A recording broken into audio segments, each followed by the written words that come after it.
আসসালামু আলাইকুম মুরাদ ভাই। আমাদের স্টুডেন্ট সমুদ্র কস্তাকে রিসিভ করেছি গ্লাসগো এয়ারপোর্টে এবং ও ঠিক মতোই পৌঁছেছে এখানে। সমুদ্র ভাই, ওয়েলকাম গ্লাসগো এয়ারপোর্ট। সবকিছু মিলিয়ে আপনার মতামত কিরকম?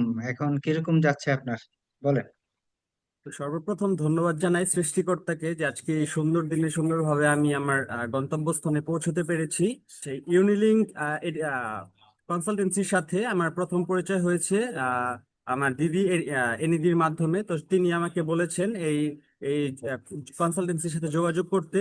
পরবর্তীতে আমি মুরাদ ভাইয়ের সান্নিধ্যে যাই এবং মুরাদ ভাইয়ের কাছ থেকে বিভিন্ন দিক নির্দেশনা নেই।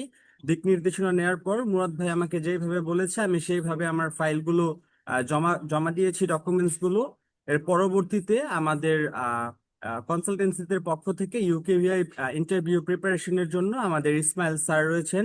তিনি আমাদের ভালোভাবে গাইড করেছেন, তার ফলে আমরা সুন্দরভাবে প্রিপারেশন নিতে পেরেছি এবং সুন্দরভাবে একটা সুন্দর যাত্রা করে খুবই অল্প সময়ের মধ্যে আমি আমার সাকসেসফুলি ইউকে ভিসাতে পেয়েছি। না, এবং আমার জার্নির প্রথম থেকে আমি যেটা বলেছি যে আমি সবকিছু যখনই মনে হয়েছে যে আমি এই জিনিসটা বুঝতেছি না, পারতেছি না, তখনই আমি ইউনিলিঙ্ক কনসালটেন্সিতে যারা ছিল, বিশেষ করে মুরাদ ভাই আমার দিক নির্দেশক ছিল, আমি তার সান্নিধ্যে গিয়েছি, তাকে ফোন করেছি, তার যে সমস্যায় পড়েছি সমস্যার ব্যাপারে জিজ্ঞেস করেছি। তিনি আমাকে সমস্যার সলিউশন দিয়েছেন। তো প্রথম জার্নি থেকে আজকে পর্যন্ত, আজকে আমি ইউকেতে চলে এসেছি। তো এখন পর্যন্ত আমি কোনো রকম সমস্যা ফেস করিনি। সুন্দরভাবে আমার এই যাত্রাটি আমি সম্পন্ন করতে পেরেছি।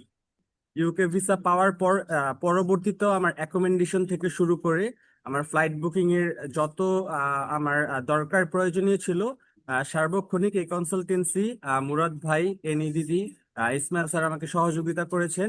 তো সবকিছুর জন্য ধন্যবাদ জানাই সবাইকে, এই কনসালটেন্সিকে। আশা করি যে ভবিষ্যতে এই কনসালটেন্সির মাধ্যমে আর অনেক স্টুডেন্টরা আমাদের নিজেদের গন্তব্যস্থানে পৌঁছতে পারবে এবং নিজেদের লক্ষ্য অর্জন করতে পারবে। ধন্যবাদ সকলকে।